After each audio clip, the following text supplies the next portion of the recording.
Hard sports all plays. Yeah. Hard sports all plays. Hard sports all plays. 365, we making a place. You talking the game, get you through the days. We're high in the court, the dime in the lane. Variety topics, living the same. All presentation, sports information. Hitting the airways, taking the nation. All sport, all plays, like working your faces. Grace at the field, so tie the laces. Hard sports all plays. Yeah.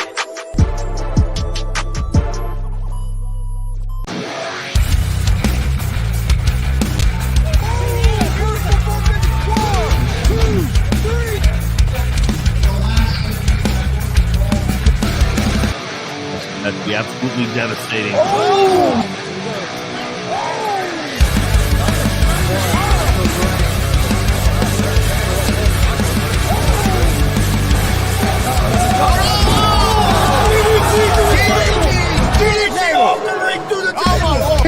This is Joey Owens' show. They've been trying to get me on this broadcast forever, and this is the worst damn broadcast I've ever been on. So you all can kiss my ass while I win this match.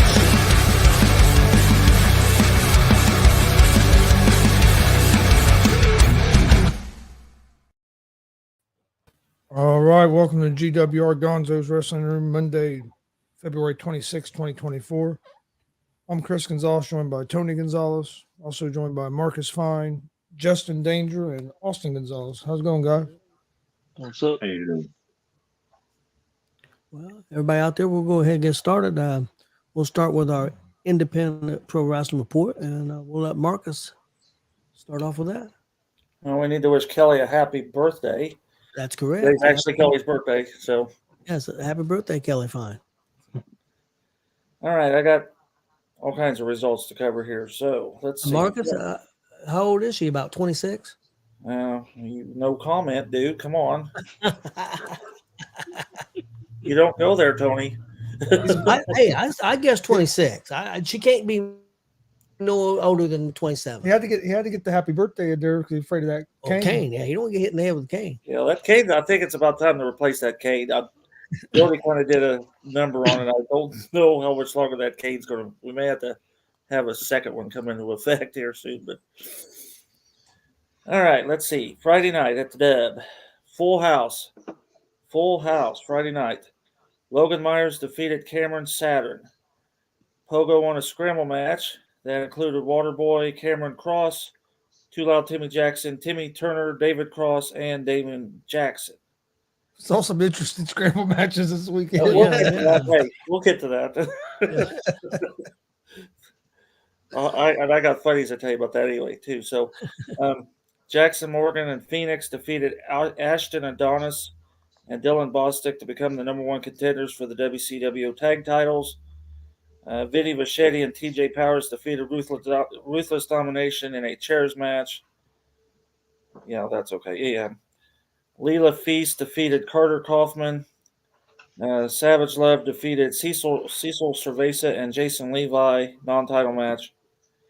Brody Botkins defeated WCW Gunslinger champion Zay Gates in a non-title match. That's Zay Gates' first actual pin to be pinned since he's been champ.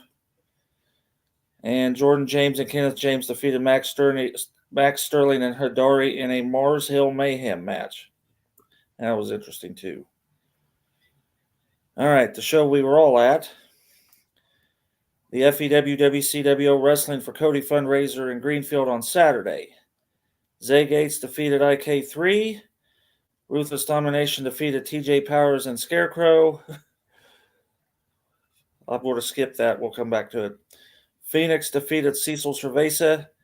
Cody Nunn defeated Timmy Turner to retain the FEW Mid-Continental title. Kenneth James defeated FEW Heavyweight Champion Mitchell Taylor via DQ. And the WCW owner Joey Owens and the FEW owner Alex Bolton defeated Jordan James and Jackson Morgan. And then there was a scramble match.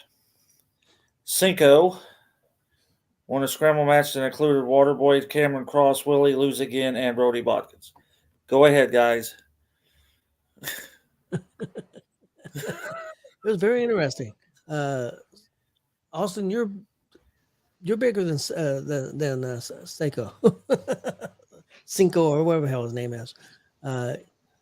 You're bigger than him, and your dad moves better than him. Okay. So it was something special. You need to go on Gonzo's, and you need to go and look at the FEW fundraiser, and you need to watch that. Yes, We had it was very interesting. commentary entertaining for the viewers because the match sure the hell was not. So We went off the rails, definitely. And I wasn't a big part of the commentary. I think I did one match, and that was right after that, and it was something else. But anyway, but on that note, they did a great job. They raised quite a bit of money. $1,200. $1,200 for that gentleman that was injured, Cody, that was injured in a car accident a few months ago, and he's still in the hospital. So hopefully he's. Well, no, actually, I heard something different. I heard he's in rehab now. Okay, rehab. Okay. Yeah, so he's actually out of the hospital. So we're making progress here. So, but yeah, we had a good time. It was an interesting night of matches for a good cause. But yeah, we've seen some stuff we never thought we'd ever see. So, Definitely. Okay, Sunday, Warrior Pro Wrestling 29 from Danville, and we were all three at that. JB defeated Jared Kripke via DQ. TY Ice defeated Miguel Murphy. Prestigious Worldwide defeated Heart and Soul. Ruthless Domination defeated Brody Botkins and Jackson Morgan to retain the WPW Tag Team titles. Stay Gates defeated Hidari to retain the WPW Warrior Pride title. And I'll try to get this right. So IK3 defeated Blake Money Wright, and he became the new WPW Heavyweight Champion. But Jesse Winchester cashed in his Battle Royal winning contract and came out and he defeated IK3, and now he's the new WPW Heavyweight Champion. Yes, and then we also had something else happen at the end of that. Oh yeah, on the return of Jake Carter. I'm trying to think. Yeah. Oh, I'm sorry. We also had Jeremy Hagley on commentary with us. Yes, if you want to, that was something else. Yeah, because I couldn't keep up with him. That guy is so quick-witted that once he said something, I'm trying to come up with something to reply, and then he's spouting off something else. It's like, oh, just some of the stuff people may not know, and he claims it's 100% fact. He's body slammed Andre the Giant 3 times, and the last time he killed him. That's one of his facts. He built Wembley Stadium just to body slam Andre the Giant one of those times. Yep, and then also he body slammed Yokozuna on the Intrepid. I thought that was Lex Luger, but evidently it was him. Well, he said he body slammed me twice in 1942, and that must have been way before I was alive. So I don't know everything about that. That's what he said. He was also at the Super Bowl with Taylor Swift. Yep, it was Taylor Swift at the Super Bowl. He's a big Taylor Swift fan. He doesn't know any of her songs, but I thought the fake thing was what he said. Hidari's the one that would killed the lion from the Jungle Book and ate the lion and invited him over for dinner. And I'm over there because now I'm off commentary because there's 5 of us and I'm sitting at the table. I'm just losing it. It's like, whew. the favorite thing he said the whole night was he wanted Jackson Morgan to babysit his daughter, so hopefully he would never have to see his daughter again. That was my favorite. That was my favorite thing that he said. I couldn't believe he said it, but he did. That was pretty early in the show. Yeah. He's something special, no doubt. Well, it was fun. It was different, that's for sure. Yeah, it was. Okay, I do have FEW from Greenfield from Sunday also. So okay. This is courtesy of Alex Bolton, the FEW promoter owner. FEW Sunday, I think he said they have about 50 people, not bad. KJ Reynolds. Hang on, man. Some of these names I don't know. KJ Reynolds defeated Adam Wick. Shauna Reed defeated Casey Clay. Triple threat tag team match. British Empire versus the Move Makers versus the Cornfield Mafia. No contest because the referee lost control. Imagine that. Well, at least he didn't DQ one of them. Ryan Matthias defeated Calvin Coco. Mitchell Taylor defeated War Ready Maliko to retain the FEW Championship. Haley Shadows defeated Thunder Key to retain the FEW Ladies title. Brandon Day and Michael Elgin defeated Jacob Rose and his mystery partner, Dylan Bostic. Okay, that's who the And that's a solid card. I told Alex Yeah. that's pretty good. Yeah, that's a good card. So that's what I have on results. Okay, well, before we get to our main topic tonight, I wanted to go over the Elimination Chamber real quick. Hopefully, I don't know who all got to see it. I know Chris didn't see it. I believe Marcus did, and I know Austin did. Justin, did you get to see Elimination Chamber? Yeah, I saw most of it. Okay. Okay, well, I'm going to start off with the very first match, which was the ladies' Elimination Chamber. I thought did you watch the pre-show? I did not. There was a match on there, but Yes, it wasn't. yes. It was just a thrown together match, but it was an okay match. And Austin, don't let me forget. I want to tell you about a review I read after we're done, and before we move on. I want to. You're going to freak out. Who was in the pre-show match? It was the Kabuki Warriors versus Indy and Candice for the tag, for Indy to get, like, because she's from Australia. So it was a decent match. Wasn't anything crazy, anything bad. Just an okay match to have her give her a moment. Yeah. Okay, so I thought the Elimination Chamber match with the women was really good. I thought it was really innovative. I thought that was really physical. I thought they used the chamber really well. I thought they did a lot of high spots too. I thought everybody got offense. I thought Tiffany Stratton was definitely the star. I thought she looked really good. I've heard a little bit of backlash that some people didn't think Becky Lynch should be the winner, but I think that's the right result at this point. I mean, Bianca's been in the main event or been really high up on the card of WrestleMania the last couple of years, and she still may have a big match. So, let's just, let it play out. But Austin, what do you think?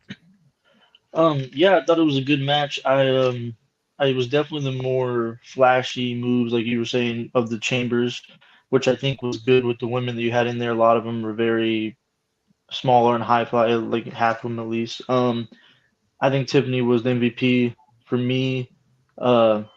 Got eliminated a little early, her and Naomi, but that was okay. I thought it was sloppy in some points, but it's a chamber match. Liv was a little off in some points. I thought she was missing her keys a little, but it was a great match. I gave it a B plus. I thought it was really good, and I'm okay with Becky winning because Becky and Rhea. WrestleMania should be great. So Before let somebody else comment, you mentioned MVP. Also want to give Raquel Rodriguez MVP because she's been ill and on her way. She's got some type of illness that's really affecting her body and her skin. She's put on some weight, and while she took that flight, she had another attack. They didn't even know she was going to get to wrestle, but I seen some pictures of her skin just being inflamed, her face. I mean, you can kind of tell just at the Elimination Chamber. When she came out, you could see her face. I don't think she can wear makeup. Her face was swollen. You can see that definitely but she still was a trooper and went out there and performed really well. But she's definitely having some health problems. So I just wanted to make sure everybody was aware of that. I thought she did a great job, especially considering the circumstances. Marcus, what did you think of that match? Oh, I thought it was good. I got to thinking because we were talking about the high spots. They had to protect that cage too. That's probably why they did more high spots in the ladies match than the men's, because they had to protect the chamber because of the men's coming up. And then once the men started, they just decided to start destroying it because it was more grounded. They couldn't destroy it during the first one because I'm sure they didn't have replacement panels and stuff. So, but I was impressed. And who didn't see Becky winning that? I mean, they kind of set that up at the press conference at Becky. Yeah, that's what I thought too. Yeah. Justin, did you happen to see that match? I thought that was a better match than the men's by far. Like, everything about it just seemed like there was more surprises about it, I guess. The men's kind of just fell into your lap like it was supposed to, and everybody knew, it seemed like to me. But yeah, like I thought the women's was a better Elimination Chamber match. Yeah, I think I'd give it a nod a little bit over it, but I really enjoyed the men's too. But yeah, I don't disagree with you. Okay, Chris, you didn't see any of it, did you? No, I haven't seen it. Okay, the next matchup was the Judgment Day versus Pete Dunne and Austin. Help me with his name because I'm forgetting again. Tyler Bate. Tyler Bate. How can you forget? I I'm just forget gonna his say name every he time. might be the best in the ring to me right now. That dude is fantastic. I don't That disagree. match, I knew that match would be good because of the two teams in there, but I kind of wasn't, it wasn't the match I was watching the pay-per-view for. It was kind of a match I was overlooking, and man, that was a great tag match. It was one of the best tag matches they've had in a while. I thought all four of them looked great, but Tyler Bates a star. I want him to go to Raw, face Gunther already. I hope they do that, but it was a great match. I think we're getting Gable. I mean, I'm fine with Gable too. That's what I think we're going to get at WrestleMania. I think, but we'll see. Yeah, I thought it was a great match. I really enjoyed it. Of course, I'm big fans of Pete Dunne and Tyler Bate, even though I can't never Hey, remember and Priest Tyler and Bate's Balor were name. great too. I mean, especially Yeah, Priest. they're Especially great. Priest. But, yeah. Marcus, what do you think of that match? Well, from what I've seen, because I was working up pictures too, I thought it was good. I like how they put Dominic in it and then kicked him out. Those guys did their maneuvers. They would have been champs if it wasn't for Dominic. They played that the way they needed to. Had him do his damage and then kick him out. That other tag team, not the Judgment Day, but the other ones. I'm sorry, I'm still new to those guys, but they're good.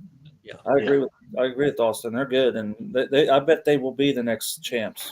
That's my guess. So they need to be. I'm down for it. They're both really good singles competitors too, so I'd like to see both of them maybe get a good tag run and then branch out. What are you talking about, Dominic? Dude, that reaction from the crowd, they had to black out the TV for like 30 seconds because the whole front row apparently flipped off Dominic.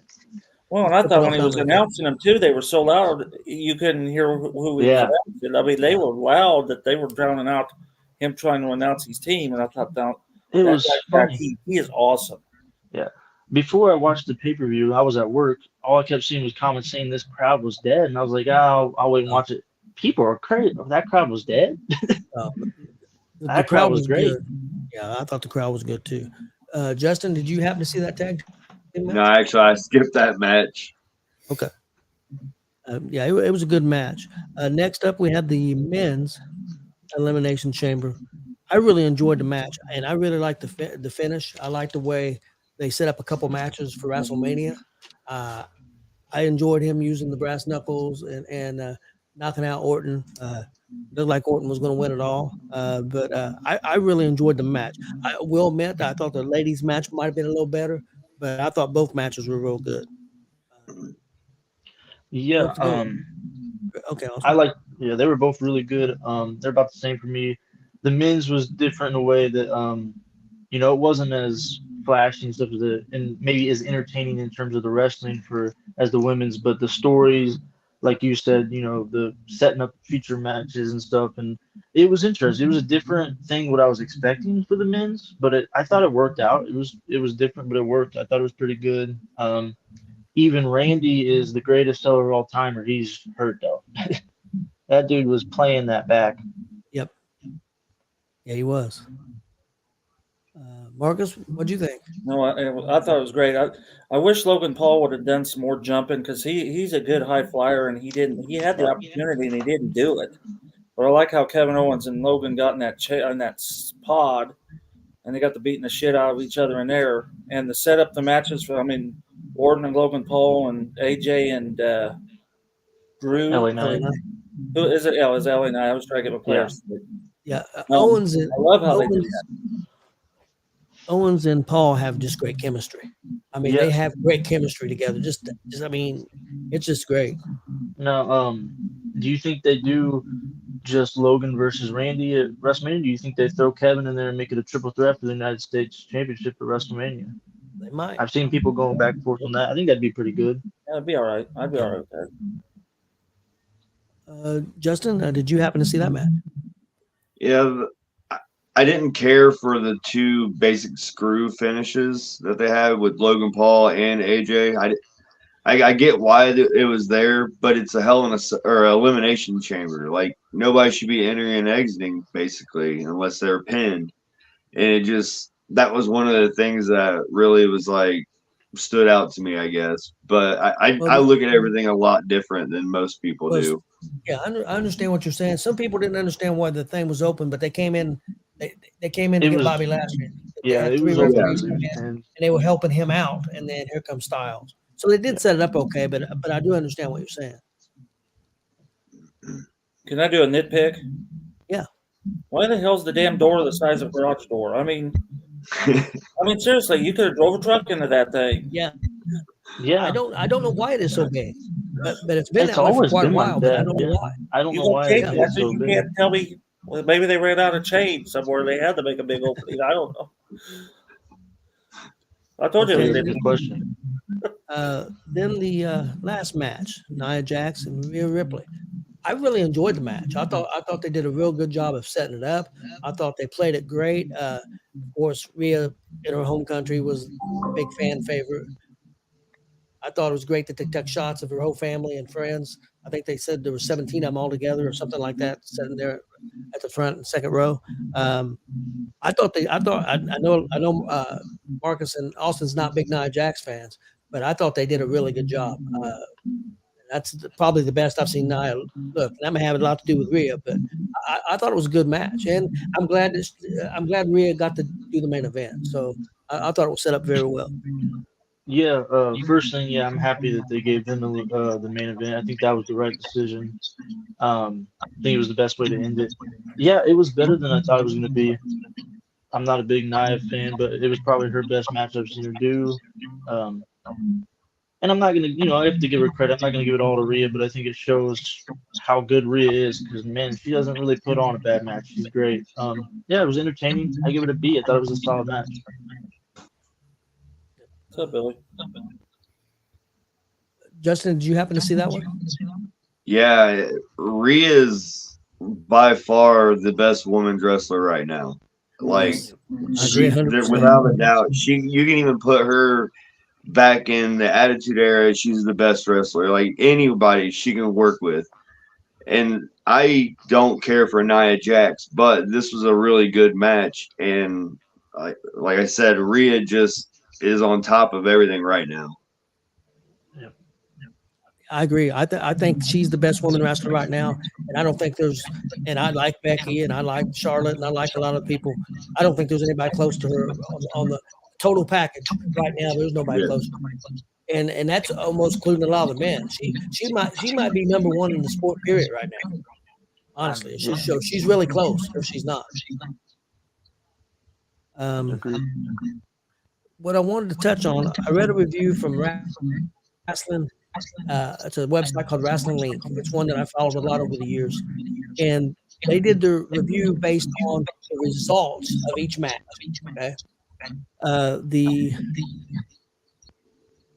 they did the pre-show match, and they thought it was well done. They give it an A. Okay. The next match was the Elimination Chamber. Becky Lynch won, and they give that match a D minus. A what? A D minus. You said D, right? Like dog? D. And said the only reason they didn't give it an F was because Raquel Rodriguez didn't win it. If she would have won it, they would have given it an F. Oh, you got to be kidding me. I couldn't believe it when I read that. Were they watching it or listening to it? I don't know. They give the Judgment Day and Pete Dunne. They give that an A plus. They give the Orton and the Orton match with them guys, Elimination Chamber. They give that an A, and they give Nia and Rhea Ripley an A. But they give that. So are they just Becky haters, or I think they're mad because Becky won. I get whatever. It sounds very biased to me. People are sick of Becky being whatever, blah blah blah. They need to get over it. Becky's still one of the best in the world for women's wrestling. That match is a big match. That match is a huge match. Her versus Rhea. Haven't got it yet. Having it at WrestleMania, it makes sense. You can call it predictable, whatever. That was the biggest thing I've seen people say. The whole pay-per-view was so predictable. If that's the worst thing you can say about the pay-per-view, in my opinion, that's great. That's good. The pay-per-view was solid. Who cares if it was predictable? You can't have surprises all the time. Because if you have surprises all the time, people are going to. He's wondering what that background noise is. Yeah, we can like hear Yeah, ourselves. people will get sick of it. I mean, you think, well, it happened in AEW. AEW got to relying on surprises all the time, and if they didn't deliver, then the fans turned on them. So, Yeah, I don't know what people want, you know.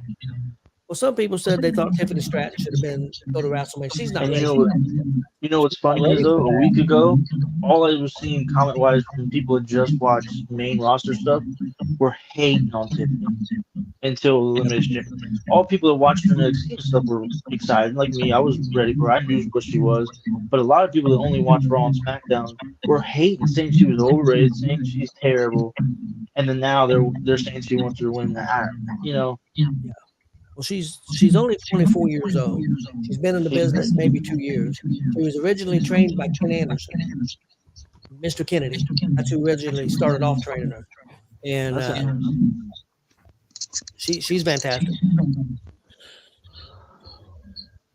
But I wanted to tell you about that, Austin. I thought you'd you know what that is? You know, like I said, the only bad thing I can say about the pay-per-view for real is maybe it was a little bit predictable, but a lot of things in wrestling are predictable. Like as long as it's executed well and is entertaining, that's all that matters to me. So it was a great pay-per-view. I mean, I think it was a solid B+ pay-per-view. I agree. I love it. I think it also has to do with the fact that so many people's done high risk stuff in the elimination chamber. When you don't do it in one elimination chamber and you tell more story, then it's not a good elimination chamber. But it really was. Yes. And that's the problem with wrestling now is everybody's trying to top each other. Well, it's kind of hard to top each other now because everybody's done everything. Yep. I fixed it. I thought it did, but it didn't. I didn't do that. I just went. Check the sound. That's a good point. See, now it stopped. Turn your head again. What? Oh, I thought maybe you turned your head. I can still hear it. Is one of your guys' like headphones picking up the other headphones, like the other person talking? That's what I wondered. Chris had told me that headphone on. Try to turn your headphone on. Is it doing it now? No. Well, yeah. A little bit. I Still don't know. doing it. Yeah, I thought it was a real good pay-per-view. I enjoyed it. All right, Tony, hush up a bit. It's in Tony's mic. I think it's an our mic. When we talk, that's when it does it. If quiet, it don't do it. Yeah. Because I turned his mic off and it's still doing it. Maybe it's just the app. Because it's doing it when we all talk. Yeah, and people are going to have to get used to it. I mean, and the people from AEW, they criticized WWE and said that story doesn't matter. It's about the news and stuff, and Triple H is boring and stuff. And that's just, criticism they're going to use. That's fine. But storyline is what gets more people interested. I mean, WWE is doing record numbers right now, and AEW is struggling. So I think we know what's working. And I'm not putting down AEW. I watch it every week. So I'm just, but from that standpoint, the more story you can have, I think the more people are going to be involved and interested in. Yeah, I mean, like I said, they can say whatever I want, but Becky versus Rhea is definitely a WrestleMania worthy match. Drew versus Seth, maybe it's not what we were going to get, at first, but that's a WrestleMania match. I think both matches are going to be great. And I got. Nope, they're on the charge. Nope, it's still doing it. I don't know if it's in mine. We're on the show without them. And that happens every so often. Now you can talk about them now. Do you have anything to tell about them now? Don't know. You're on. You get to choose. I ain't got nothing. Oh, man. Go ahead and say something. I can't think of nothing. Blanking. And I thought maybe it might have been my mic, but we were doing it when I was muted too. So weird.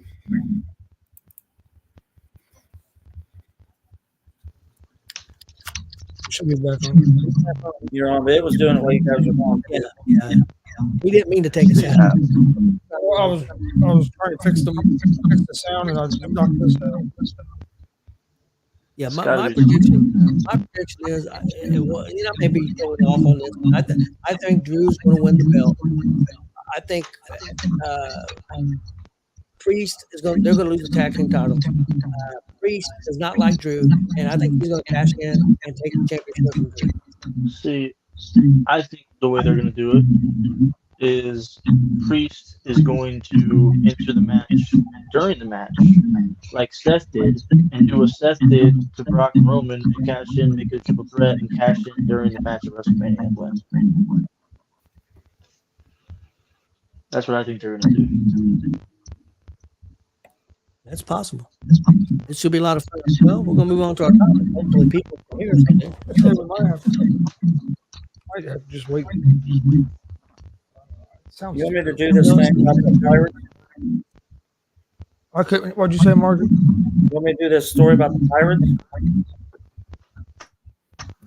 Yeah. I'm gonna back this out real quick. If you want to do that, go ahead. And I'm gonna come back in and see if that helps with anything. Okay.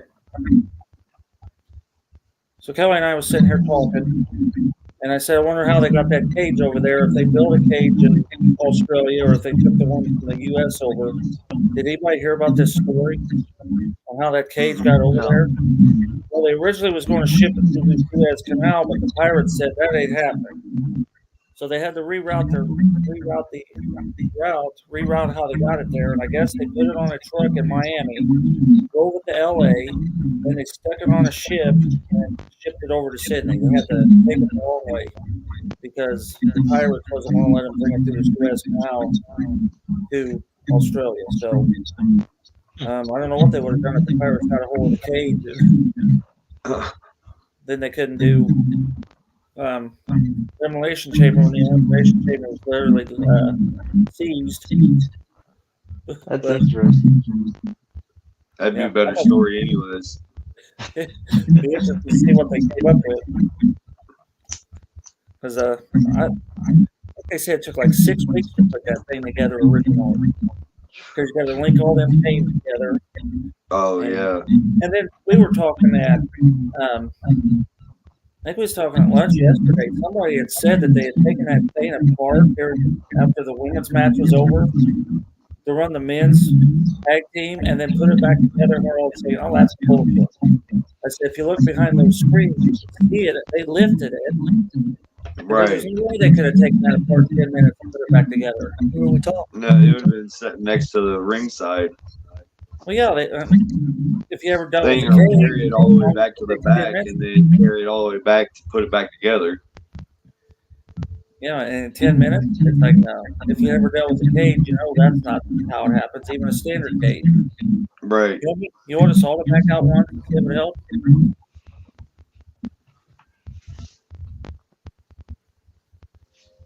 that make any difference?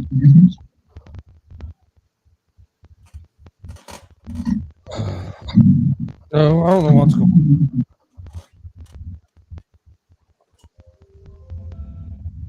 No, we didn't have none of this earlier. No, well, I mean, it doesn't make me think it's your equipment with it doing it to all of us. It's making me think it's something to do with the app or something. Yeah. Like the StreamYard stuff. Like, I don't think it's anything to do with your equipment. real quick. We just did. You take everybody out. I mean, we can take everybody out. We're gonna try to take everybody out real quick and come back. All right.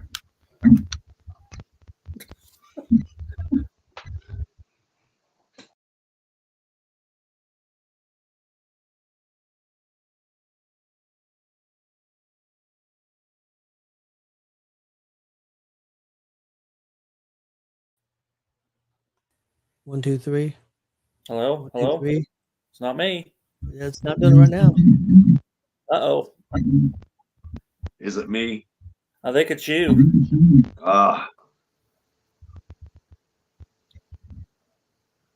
Talk, Austin. Austin, talk. What's up? It's Justin's. It's Justin.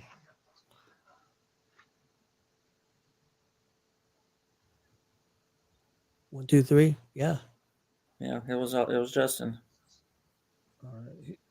But what Looks like was he's it? trying to fix it. He's trying to I'm fix wondering whatever. if his mic and his speaker. Might be too close together. When or he something. hears us, it's going into his speaker, and we hear it again, or into his mic, and we're hearing it again. Well, he's Yeah. thinking maybe he's got it on his TV. Well, that could be because I Somebody learned that the first interview we did. I had my son's in here. Turn all this shit off so this will work because you get all that background noise. Yeah. See, I just had my earbud in.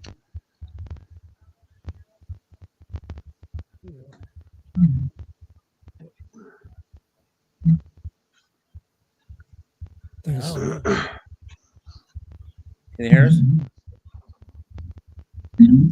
Yeah. Still doing it. yep. Just doing it on Justin for some reason.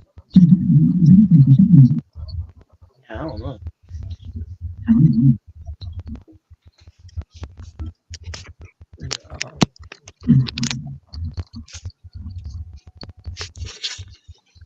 Wait a minute.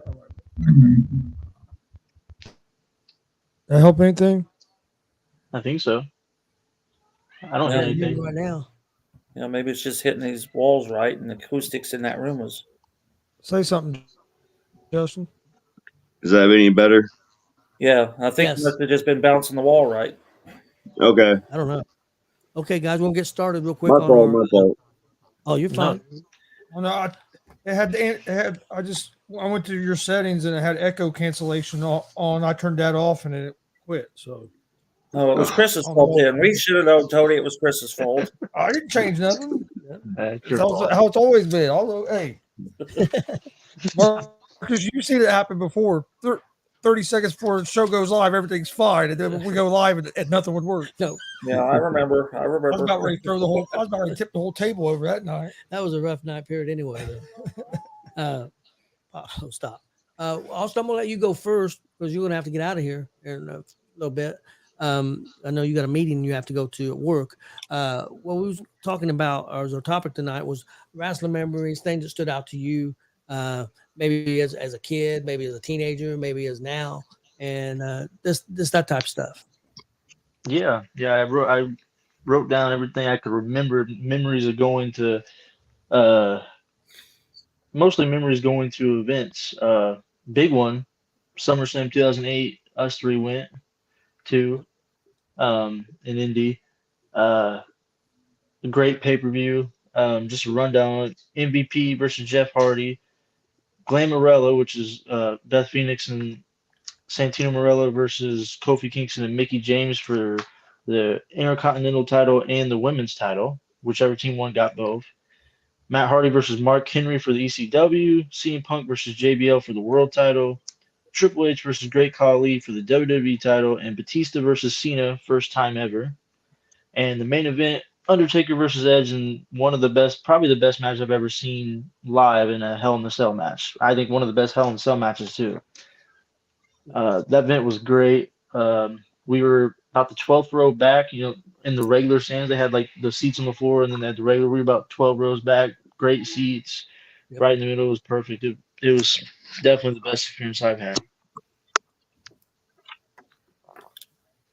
And that Hell in a Cell match is great. Yep, that was one of the ones I had. That was something I had wrote down too. I didn't put it down was because I there. knew you guys would. But yeah, it was Yeah. definitely one of the favorite matches I've ever seen live, but maybe the best.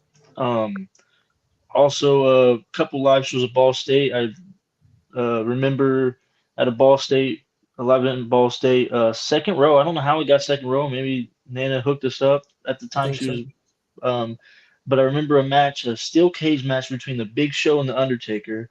I'm like 8 or 9, and we're in the second row, dude. I'm the two biggest people I've ever seen in my life. Yep. Big Show and Undertaker are literally like 10 feet away from me in a steel cage match. That was I remember correctly. We was on the aisleway as well, weren't we? yeah. We were right next to where they came down. We were right there. Also, this. I don't think it was the same one because I remember it being farther back, but it was also at Ball State. The Boogeyman came out. I was a huge Boogeyman fan. Had all the accessories and stuff, but man, when that music came out and I was in the building, I just remember getting terrified. I was looking all I around. remember that. I thought he was going to come out from the top. I don't know why I thought that because he's never done that. But I wasn't there No. for that one. I was still at a wrestling amateur wrestling meet because you guys left Yeah, we left. for that 'cause- one. Yeah, Yeah, it was funny because he's the biggest Boogeyman fan, but he was also terrified of I had Boogeyman. I had the staff. I had the clock that you could break the fake glass over your head. I had the heart. What was it? A heart. heart. Yep. Yep. Had all this stuff, but he was terrified of him. But yeah. Well, speaking of one that you weren't at, this next one is one that Papa wasn't at. Me and you went to a house show, 2013. I looked it up, the date, so I could look up the card. December 27, 2013, house show at Bankers Life. We had my dad got us tickets for Christmas. December 27th. Dolph Ziggler versus Ryback, Natalia versus AJ Lee, Primetime Players versus Kofi and The Miz, Wade Barrett versus Tyson Kidd, a steel cage 6-man tag between Daniel Bryan and the Usos versus the Wyatt family, Big E versus Sandow for the Intercontinental, and a 3-on-1 handicap match was the main event with CM Punk versus The Shield. So that was a pretty cool one as well. And you didn't go to that one. No, I didn't. And then the next night we went and watched the Pacers Pacers. game the next night. Yep. And the last thing I wrote down, this wasn't main. This was an indie one, but it was my birthday party that we had before the wrestling card. We got to all get in the ring. I was in there doing old school off the top rope, looking like the Undertaker. I was doing springboards. I don't know how I was doing that. I was like 10, but I was doing it. Yeah, And I don't even know if he was 10 yet. Might have been 9 or 10. Somewhere around You there. remember who you pinned? yeah, it was Mike King. Yeah, You pinned he's won Mike his King? rematch. Yeah, he pinned Mike King that day. He's won his rematch. And I also got to do a peep eating contest, which I wasn't happy about, but I got pulled into it because I was the birthday kid and I hate peeps. I remember that. Like, I hate that. Because I would love to do like a eating contest, but the one thing I didn't want to do was peeps. But my birthday is around Easter, so that's what I got stuck with. Yeah. Yeah, I remember that. I forgot about that, but I do remember that now. Because It was fun. when Shark Boy was at that show, wasn't he? I think the main event might have been him and somebody else in a steel cage match, if I remember You got right. your cage matches down, don't you? Yeah. That's great. Steel cage, Hell in the Cell. That Hell in the Cell, I don't know if you ever watched it. 2008 SummerSlam. You should watch it. It was a really great match. I do know, and this is not a good memory for you, Austin, because you got sicker than heck and ended up in the hospital. Oh, yeah. But I didn't write that we did one a big down. show at Raw Center outside called Ballpark Brawl, and had Scotty Too Hottie there. Kevin Thorne, Rosie, Scotty Too Hottie. Yes. Danger might have been there. Danger might have been at that because match. it was EWF. Yep. Yeah, I probably was then. Here it was in Muncie. Yeah. Show was It was out on in the ball baseball diamond there diamond. at the community Yeah. center. But Austin got really sick and I got took him to the dehydrated. hospital, and his blood count was all messed up, and they were worried, so they kept him overnight. But then overnight, the blood count got okay for whatever reason. He had some problems with his blood count white cells, and yeah, he did get to meet before because he was late getting there. But right before we left, he got to meet Scotty Too Hottie and take a picture with him. I have the picture on my phone. Dude, my eyes are barely open. I'm like in a half smile. And Scotty Too Hottie just like this. You was sicker as hell. And, the show started, and just all of a sudden he got sick because I can remember a real good friend of ours named Keisha. I look over and she's holding him up in the air over a trash can, and he's puking in a trash can. I'm like, what's going on? It was right when Kevin Thorne and Rosie were coming out. It was the first match. I was so excited to watch because it was like the first one I've seen so many like old WWE people around. So yeah, it wasn't a fun time.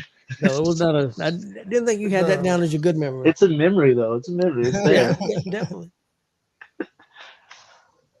Okay, who wants to go next? Not everybody at once. I can go. Okay. Mine's not me going to shows because I've only been to one show my entire life, and that Really? was when I was 30. So it was only like 10 years ago that I went to a show. But the very first one I have is WrestleMania 7, The Rockers versus Ming and the Barbarian with Bobby Heenan. And the reason why I have this one is because this is the first pay per view I had on tape, and I religiously watched it every day. And I just remember the Rockers versus Ming or Ming and Barbarian. And then memorable matches was Steve Austin versus Bret Hart at Survivor Series. Shawn Michaels and Undertaker in the career match for Shawn Michaels. Doink versus Crush. I'm horrible with pay per views and years and stuff, by the way. But Doink versus Crush, when there was two Doinks that came into the ring and they did the little mirror spot, that was just something that always stuck with me after I seen that. Wasn't that at one of the Trump's WrestleManias? Yeah. Yeah, one of those. I can't remember which one. Well, 4 was if you're No, talking. no, no. That was Julius Caesar. Oh, that's 9. Yeah, 9. the Doink and Crush match was outside Yeah, at no, that's Julius probably Caesar. 9. That was 9. Yeah. And then Is that the one where I come in on a camel? Yeah, Heenan came in on a camel. backwards. yeah, Yeah, Riding the camel back. I have Valentine and Piper in the dog collar match because once I seen that was just one of my favorite matches. A horrible memory was Owen Hart's death. When I found out about that, that was probably one of the I worst was watching wrestling it. moments. But Owen that versus was Brett, crazy. oh yeah, any of Owen versus Brett matches was really good to watch, and the story behind it, especially in the cage match. Um, Seeing Bruiser Brody in Japan and watching the fans just scatter from him because he was just a monster. Yep. That just stood out to me. Um, Jake Roberts Cobra at Randy Savage's wedding ceremony or after the pay per view, whatnot. That stood out to me. And Rick Rude's tights. It was always amazing. And then my favorite moment was me versus Raven at EWF. I bet. Sounds cool. Okay, I'll go next, guys. I'm going with my earliest memory first, I think. And I didn't know it was my earliest memory until I did a little research because I thought my earliest was as far as TV goes, it was watching Indianapolis wrestling, WWA Bruisers wrestling with my family on I believe Saturday nights. Could have been Sunday nights. I don't remember because it was in the late 60s and early 70s. And for some reason, and I've told Marcus and them, Prince Pullins was my favorite. Of course, I love Dick the Bruiser and the Crusher, and the Valiant Brothers really stood out to me. So that's my earliest memory. But my earliest live one I thought was Bruiser and Crusher versus the Blackjacks in Newcastle, and also Pretty Boy Bobby Heenan at the time. He was Pretty Boy Bobby Heenan at the time against Billy Red Cloud in a chain match, and just seeing Bobby Heenan a bloody mess. And also, I remember Bobby Bode Eagle was on that card. I don't know who he wrestled, but I remember that he was on that card. But that wasn't the earliest one. My earliest one was a friend of mine named John Mooneyhan took me to the Armory here in Muncie. That's when the Armory was downtown. And there was Mitsu Arakawa was a Japanese wrestler, and Mr. Moto was his tag team partner, and they wrestled Bruiser and Crusher. And they wrestled 67, 68, 69 was when they were there. So it had to be during that time. But what stood out to me, none of them, I don't remember the matches, but what stood out to me, they were in the ring, and Mitsu come out of the ring and was standing there, and there was a lady who had a Coke in her hand. She decided to come up from her seat, Mm. and she was going to pour it on Mitsu. And she turns to the crowd and showing the Coke. The crowd's going crazy. Well, a police guard, not paying any attention, stepped in front of Mitsu Awakawa. Just happened to step there. He didn't know that she was going to do this, and she didn't look. She just turned around and threw that pop, and it went all over that policeman. And that's why that really stood out to me. The crowd went crazy, but that was my earliest memory as a match live. And then we get into also watching the in Texas when we go to Texas to visit family. All my dad's family lived in Texas. Seeing world class wrestling and seeing Bruiser Brody for the first time in the late '70s, and then seeing the Von Erichs and the Freebirds. I mean, that was one of my favorite things about going to Texas. It wasn't as much about seeing my family; it was going to see world class because it was the only way I could see it because it wasn't on TV around here. And then, of course, Georgia Championship Wrestling and Mad Dog Buzz Sawyer and that big feud he had with Tommy Rich and the last battle of Atlanta.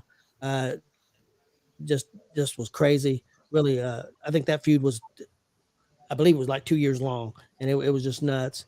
And then, of course, one of my all-time favorites, watching Dusty Rhodes and the Road Warriors first come on the scene and Georgia Championship and also in the NWA and later WCW, Midnight Express, Rock and Roll Express. This went up during those times. In my opinion, I think the 80s was the best wrestling. I know Austin's not going to agree with that, of course. He's going to think his, and I understand that. I do understand that. Also, great memories for me was taking my kids to see WWE. I remember, I don't know if he remembers, but he got to see Chris and them got to see the Rockers against the Powers of Pain, which I thought was cool. Brutus Beefcake against Randy Savage with Elizabeth It's and supposed to be Hulk Hogan. Elizabeth was in Brutus Beefcake's corner. Got to see Ultimate Warrior in the Earthquake in a cage match. I went with a friend. He wasn't there, but I got to see Undertaker and Yokozuna. And you talk about seeing somebody alive. Yokozuna was just That's pretty cool. unbelievable seeing him live. It was just nuts. And then also we went to Ball State. I know you remember that, seeing the TV tapings raw, and we got to see Bret Hart and Owen Hart and Stone Cold, all the guys that were hot on Monday Night Raw during '97 and '98. So we went to some of them shows. Because that was that's when they first ever came to the Ball State Arena after they built it. Yep. So I remember it was a big deal that they were coming to Muncie, to Ball State. But it was because Ball State just built that big or I guess they ain't big, but a decent size arena there for basketball. And some of my all-time favorite things, one was the Dusty and the Four Horsemen feud. It went on forever. That's one of my favorite things in wrestling. But one thing I want to bring up about Nitro, which I know, NWO was cool and everything, but it wasn't my favorite part of Nitro. My favorite part of Nitro was their introduction of the cruiserweights and seeing wrestling that we wasn't seeing on TV with the Jerichos and when Benoit's and all these guys coming in and doing the wrestling, Eddie and Malenko and seeing wrestlers that, and the wrestling we really wasn't getting on TV at that time. I thought that was the coolest thing. And then seeing Hogan and Andre, was phenomenal. And then Daniel Bryan winning that title at WrestleMania, I believe it was 30th, was one of my favorite moments. Yep. I don't mean to cut you off, but I think I'm gonna have to dip out of here. Yep. Just one thing just popped in my brain. One other thing I forgot. We went to a show. I don't know how I forgot it. But Brutus Beefcake Barber was there. Greg Valentine was there, and we had Scott Steiner versus G.W.R. Or no, he's talking about the one here in Muncie. Scott Steiner versus Buff Bagwell. And for some reason, why am I thinking King Kong Bundy was there? No, we went to a show Bundy was at, but it wasn't that show. Yeah, you were afraid to get in the ring. You won a raffle to get in the ring with Bundy, and you wouldn't get in the ring. That just popped in my head. You were maybe I don't even know how old you were. You were real little, but yeah. You wouldn't get in the ring with them. You looked up there, I remember meeting Scott Steiner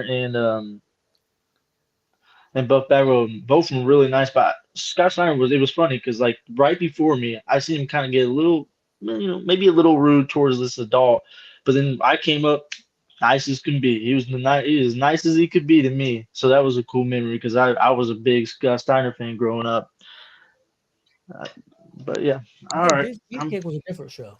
Yeah, Beefcake was another show. Beefcake was the EWF show. It was the first EWF show we went to in Converse. It's just all running. It's all running together. Yeah, the Beefcake was that. The other one he was talking about was Buff Bagwell, Steiner, Great Hammer Valentine. Yeah, Hammer Valentine. We helped put on and we got ripped off. That was here in Muncie, and then Bundy. I forget what promotion that was. It was here in Muncie at the fair. It was at the fairgrounds in Muncie, but it was I forget what promotion it was now. But yeah. I'll always remember that because I tried everything to get in that ring, and you wouldn't get your picture. You wouldn't get it. All right, I'll see you guys. See you later. All right, see you, bud. Chris, you want to go next? Yeah, I can go. One of my earliest memories of watching wrestling would be Andre and Hogan. Because that's always been stuck in my head of us going out there and we was all watching it over at Steve's house. Yep. But then, like going to all the shows as a kid, got to touch Damien there at Market Square Arena when Jake the Snake came out, and he held the Snake up there. We had aisle seats. That's something I've always remember. Getting to meet Jake the Snake here in Muncie when he was there in Muncie. I sat outside Ross Center for probably a half hour or longer, just talking to Jake the Snake Roberts. So that was always cool. But got to see a lot of people. One person I didn't get to see was Hulk Hogan really back when I was younger. But then some memories I had wrote down was that always were my favorites. Michael's when he turned on Janetti at the barbershop. Yes. Of course, Foley and Taker Hell in the Cell. I'll always remember where we were when we watched that. Like Justin had said earlier about Owen. It's not a good memory, but it's a memory I always have because I'll always remember watching that pay per view and that happening. I remember that was crazy. Tommy Dreamer first pay per view ECW pay per view when they choke slammed him off that scaffold through like 7 tables or whatever. I'd never seen ECW before. That was the first time I'd watched it. I'm like, what the fuck is going on? That was crazy.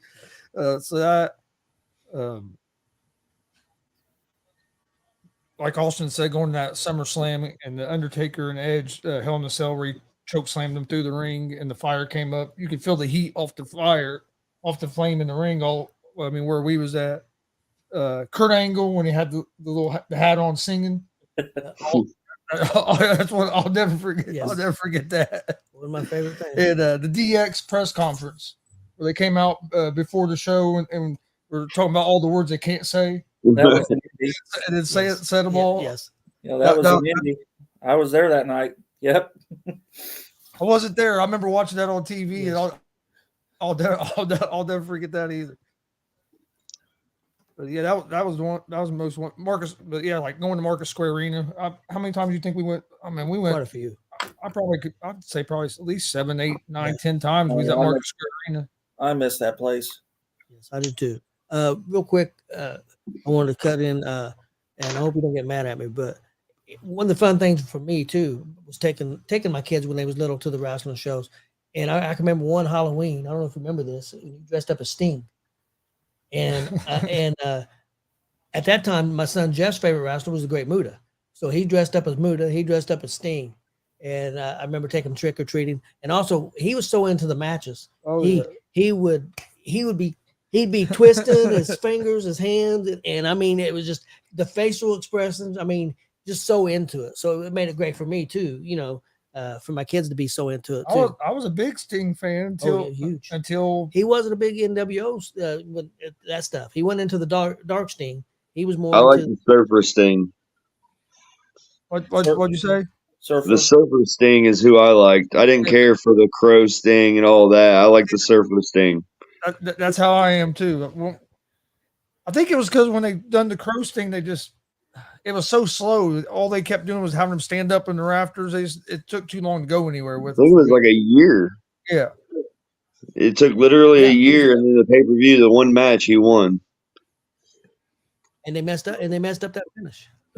Yeah. Yeah, because I was a real big Sting up till then, and that's when I kind of faded away from him. I was definitely like the Surfer Sting a lot Hey, better. there's a lot of people that like the Crow one Yep. better, but I was, and the Crow was fine. I do think they took too long to follow through the story, but I do I prefer the Surfer Sting. Now, what about you, Marcus? Which did you prefer? Oh, I like Surfer Sting. You come out and go, "Oh!" I'm not going to do that, but I somewhat did anyway. But Another memory that it'll always stick with me when Ric Flair came to WWE and won the Rumble. Yep. And then that promo. It's my favorite Rumble. Yep, with a tear in my eye. That was most of what I had wrote down. Marcus, real quick before you go, have you watched the Randy Orton? yes, I thought it was good. I thought it was good. It was really good. I thought it was excellent. Yeah, I did too. I'm right next Slaughter to Slaughters next week. I'm looking forward to that. And whoever thought of all the people that talked to him and tried to get through to him, who thought it would be Santino Marella? Mm-hmm. Would have been the guy that got through to him. Shawn Michaels couldn't get through to him. Nobody else could get through to him to straighten out. It was Santino had a big effect on him. And that real quick, another memory would be the stuff we're doing now. Oh yeah, just the stuff we've done the last couple of years, 2.5 years with independent wrestling and people we've got to meet and stuff. I mean, we've got to do a lot of stuff I never would have thought we'd ever done. Well, think about it, Chris. I mean, when you did your very first show there at DCCW 2.5 years ago, whatever. Did you think that yesterday would be the 100th show? Oh no. Who would ever thought we would do 100 shows? And 100 shows we've done, but then like I've got to sit out and talk to the Godfather at shows. Yes. Met the Rock and Roll Express and got listen to Warlord and Barbarian tell stories about Andre the Giant. Yes. I mean, just some of the stuff that we've got to do that I never dreamed that we'd be able to do. So Victoria come up and introduce. You was busy, but Victoria come up and introduced herself to me and Marcus. I believe Marcus was sitting there. Oh yeah, I was there.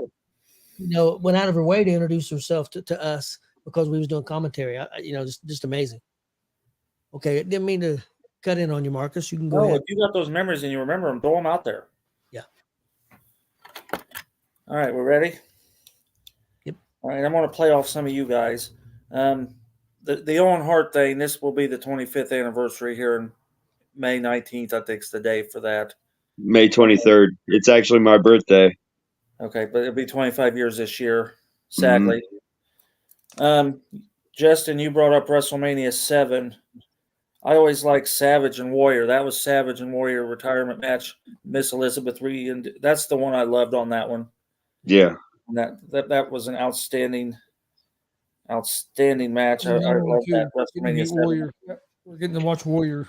We got to see him. We just never got to see Hogan. As a wrestler, I didn't like how Warrior pinned him, but other than that, yeah, it was great. I didn't like the foot on the chest to beat him. But other than that, everything was great. Yeah. I have that on DVD or VHS tape too. Let's see.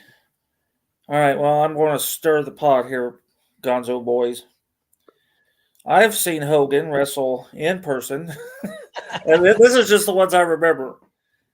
Adrian Adonis, that was my very first WWE or WWF match, August of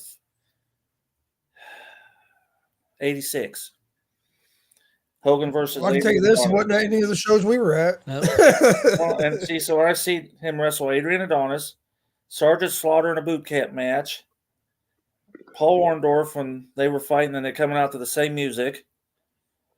The One Man Gang, that was the night that they told that Andre and Hogan's rematch was coming up the following month. So that had to be January of 88. Seen him wrestle Earthquake in a stretcher match. Killer Khan at the State Fair. That's true. I got Kelly recruited. And then I seen Hogan and Beefcake take on Money Incorporated the night before Hogan lost the belt back to Yokozuna. And that's the night I met Jimmy Hart for the first time because he was out there in that foyer out there, when you can walk, start at one point, you just keep walking, and eventually you'd be back where you started. Yep. And he was out there, met Jimmy Hart that night. Seen Linda Hogan, Beefcake's wife, and Yokozuna pinned Hacksaw Jim Duggan that night, and then he won the title the next night. So that's just to stir it up. That's just the ones I remember. Okay, well, I was hoping Homeless Hank would be on here tonight, or Hank Calhoun, because my first EWF match was March 10th of 2001, and as I was telling you the other day, having Johnny Blaze run her camera, Johnny Blaze, I was at the Ramada Inn in India at a WCWO show. He was wrestling Joey Owens, and the top rope broke, and he plowed into the cement floor. And that was in 01, and then to be doing him running her camera years later. Well, now I'm on a podcast with Justin Danger, who I'd seen March 10th, 2001. It's one of them. And if I wish Hank was here, because Hank was sitting out the front door. I will let dude passed out at the front door. You remember that when they were doing? Yes, I do. I have a picture of that somewhere, and it's like I wish he was on here for that. But so to have the two EWF originals, but I guess I only get one. Okay, here we go. Let's see. I think I got. Was it the promo Cody cut? And this is kind of off topic. During the pay-per-view this past weekend, is he the one when he says if The Rock was out here, he'd be talking about Rudy Poo and pie? Yep. Mm-hmm. Sorry, that shit was funny. I had to throw that in there when he started talking about Rudy Poos and pie. Okay. Here we go. And this is why I want to do commentary for NGW at the Armory in Crawfordsville, because I seen Dick the Bruiser, Yukon Moose Cholak, and Bobo Brazil. I think it'd be awesome to do commentary just one time. Be like a full circle. The Bruiser Riot. I was part of a Bruiser Riot. The debut of Undertaker in Indy when he was nobody. And Did you start the riot? No, I didn't start. I was only 16. It hair versus hair, but I'll tell you, I got the hair from that in my hairs. But the police were involved and they were screaming. It was loud. Yeah. Well, no, you've been wanting a riot, so I was wondering if maybe you started it. No, I was only 16. I didn't even know what riots was at that time. Do you remember, Justin, when Eden wrestled Justin Fury? It was the night Jake the Snake come in. Yeah. Eden come crashing down through those tables. Yeah. It was like right there in front of us. Okay. Because we say, you remember Karen? Yeah. Karen said right there at that emergency exit, and we had the 4 seats next to her. So them tables Okay. were right there. Right. Crashing down through them. I already did the homeless Hank. Oh, when you stapled the dollar to your head. Because you kept telling everybody, I'm going to staple a dollar to my head. I'm going to staple it. Like you got this gun and this dollar. You're all running around. And yep. He stapled it to his own head. I don't. Okay, the war to settle the score. That was the setup for WrestleMania. Piper versus Hogan. They aired that on MTV and the MSA network. And a buddy of mine had it on a VHS tape. And he brought it to school. And it got around that I had it on VHS tape, and we watched that in my 11th grade chemistry class.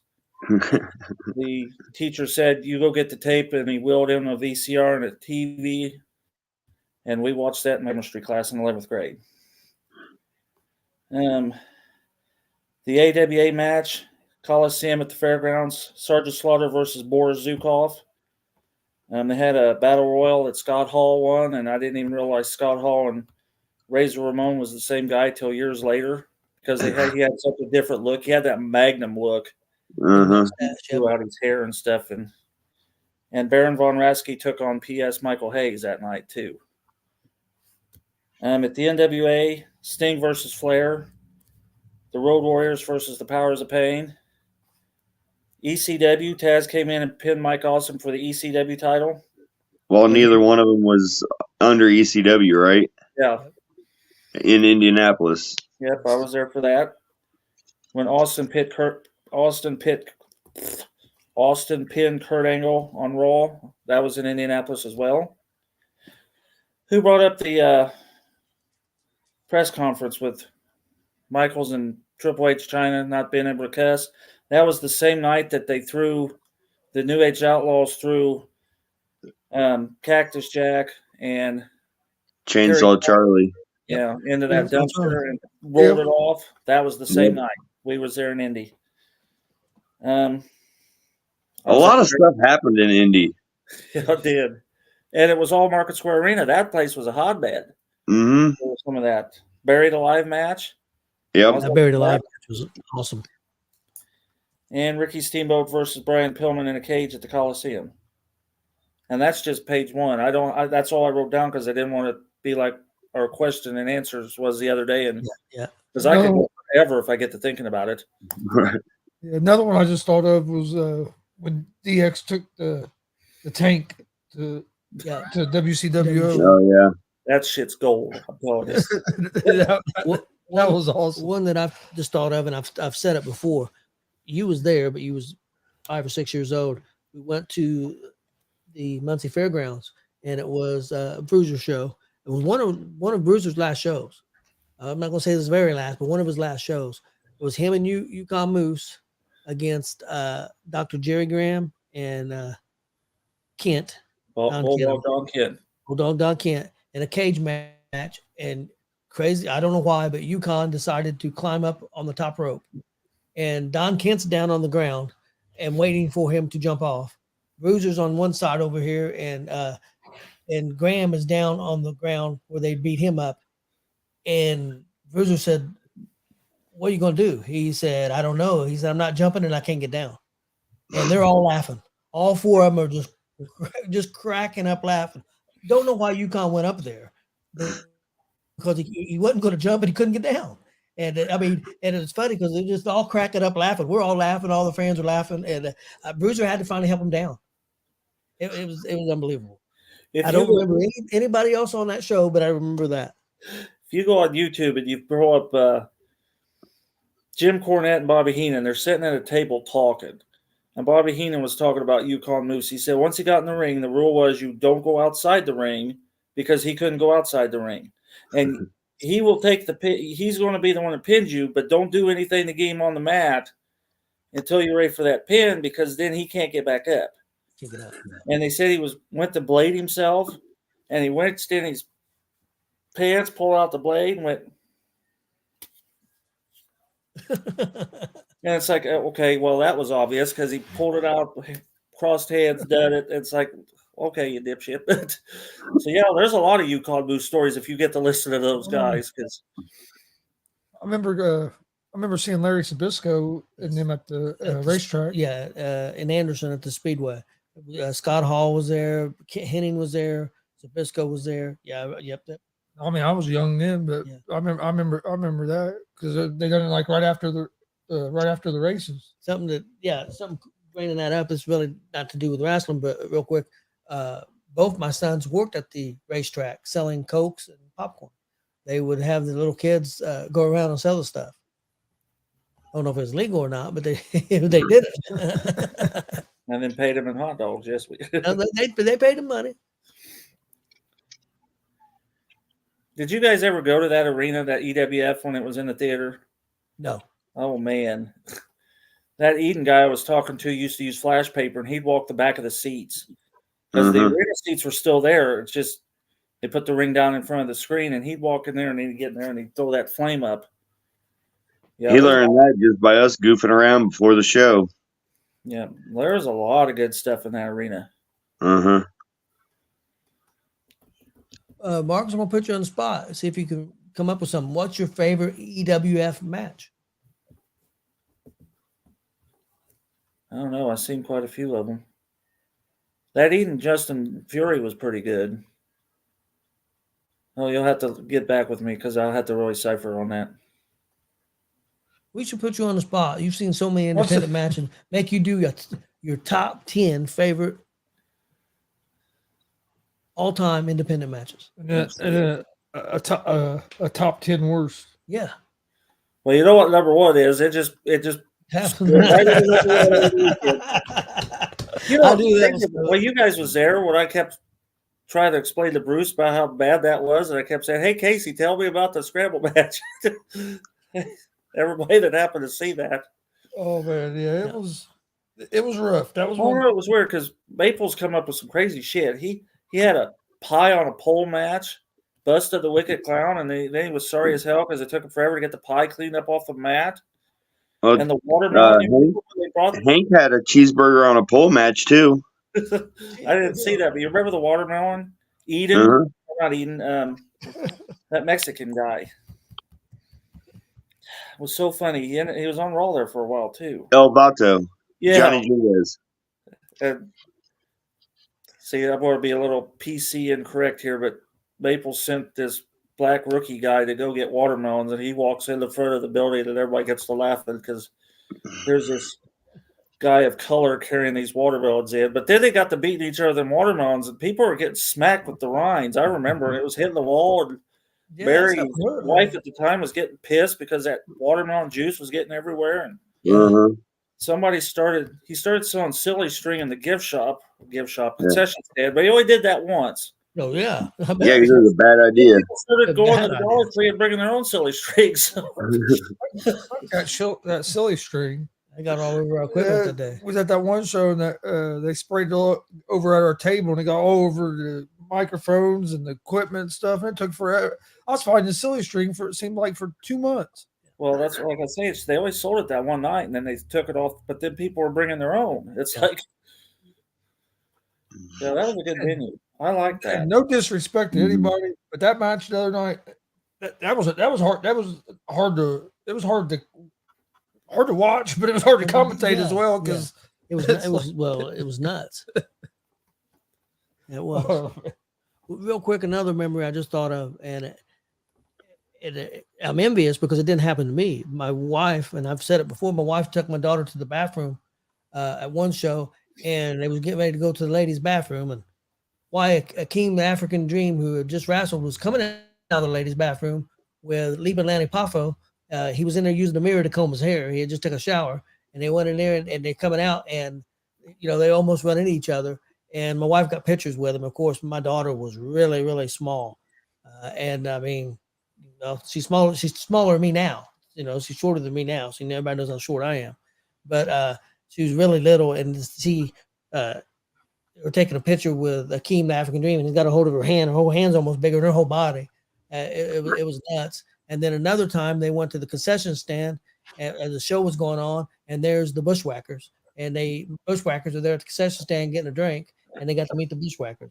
And I missed out on missing all 4 of those guys. But I thought that was pretty cool. But my wife got pictures with all of them.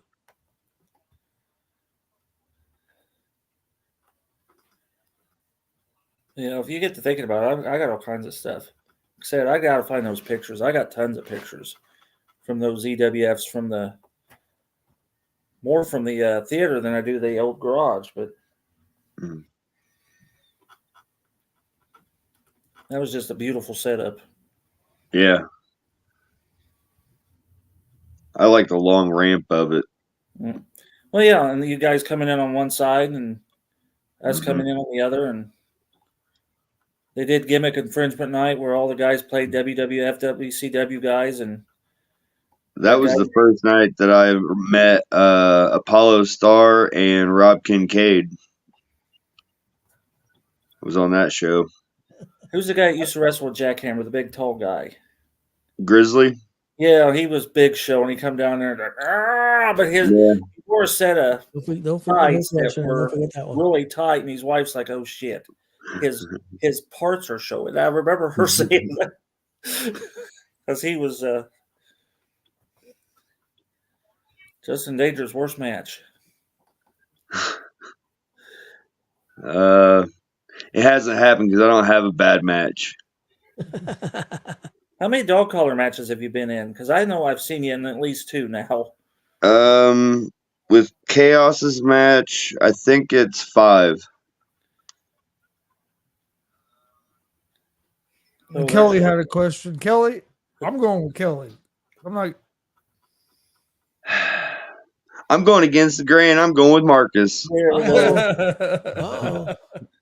I'm still losing. You wouldn't believe how many people. Well, it's all right because next time I see you guys, I'll just stay away and keep running because I know I'm going to get hit.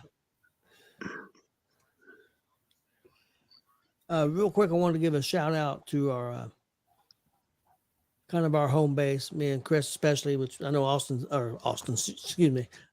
is big fans of them too. But DCCW made a big announcement yesterday for the Bearcat Rumble. It's a benefit show. It's going to be March. Why am I saying August? March the 30th at Muncie Central High School. All proceeds, that's concessions and everything, go to the Bearcat Wrestling Club. And they announced their main star that they're bringing in, and it will be none other than Rob Van Dam. So should be a great show. Van Dam don't come around these parts too much, and should be a great opportunity to. I think I'd heard this. It'd be his first time being in Muncie. Yeah, it'd be his first time in Muncie. And if you talk to Mitchell Taylor, it might be his last. But anyhow.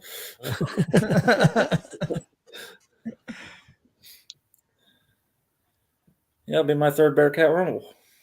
Yes. Definitely looking forward to that. And congratulations to DCCW to be able to get that opportunity to bring him in. And looking for a great show. Well, does anybody have anything else? I don't either. I'm good. Other than this Saturday night, WCWO in Lebanon. Yes, Lebanon. But it's at the Armory this time, not at the fairgrounds. So sorry, Justin, we won't see you. Justin will be at NGW. They're doing a show at NGW at Crawfordsville. And NGW this Saturday night. There was Saturday as well. Yeah, in Crawfordsville. Yeah, two great shows happening this weekend on Saturday. So definitely check out one of those shows, whatever's closer to you. And we will be. No, we won't be live. I don't assume. We don't know. We don't know about the internet situation. Normally, I doubt it because it'd probably be the same situation we dealt with a few weeks ago. Probably. I would say probably the same as in Muncie. Won't give you the damn Wi-Fi password. Well, Kelly's wondering if that ain't have something to do with government regulations. Yeah, it does. It had a point behind that. So. Yeah. But my thing is, when you pull it up, there's one that says guest. Yeah, but I don't think they mean off the street guests. I think they mean visiting commanders or something. I guess. Well, yeah, probably. But yeah. I mean, I don't know. Yeah, they won't give us. They won't let us use it. That's for damn sure. We've tried. We've been there 3 or 4 times now. They let us use it. I'm telling you guys, you need to get there early. I talked to the ring guys, and they're going to be there at 1, and so are we, because there is hardly any parking around that building. I got a plan.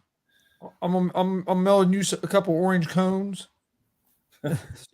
so you can mark us out. They probably have orange cones. It is an armory. I'll just have to go find out where they're at. My dad used to work for the state. Maybe I get some of them big barrels out there. Have Marcus. Hey, Marcus, I got an idea. We get there early and get parked, and then maybe we could take one vehicle, and maybe we could put something somewhere, and we could go eat. Well, the only thing is you got to take my buggy, and that takes up too much real estate. That's the only problem with that. Would that fit in the back of mom's it won't fold up, so that I'm telling you that much. Yeah. I don't know. Okay. I mean, I would love to. I just don't know that that'll work. Yep. But Chris is a Grubhub guy. Maybe he can just go Grubhub his stuff or DoorDash. Yeah, Chris, go pick us up something. We'll give you a $5 tip. I mean, we can try it and see. Because Kelly says most of the town closes at 10, so there's no eating afterwards. Yeah. Well, guys, I guess we'll get out of here. If you missed the shows from this weekend, go check those out on our YouTube page at Gonzo'S Sports Room. Please hit that subscribe button while you're over there. Follow on Facebook, Twitch, Twitter, Instagram, all Gonzo'S Sports Room as well. We appreciate everybody joining us, and we'll see you guys next Monday. Forgot I had everything messed up from where he was trying to fix.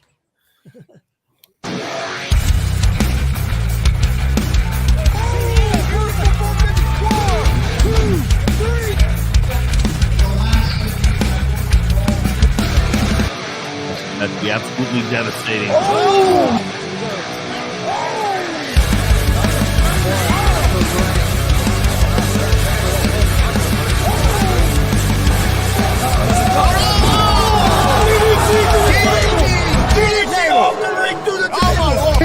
This is Joey Owens' show. They've been trying to get me on this broadcast forever, and this is the worst damn podcast I've ever been on. So you all can kiss my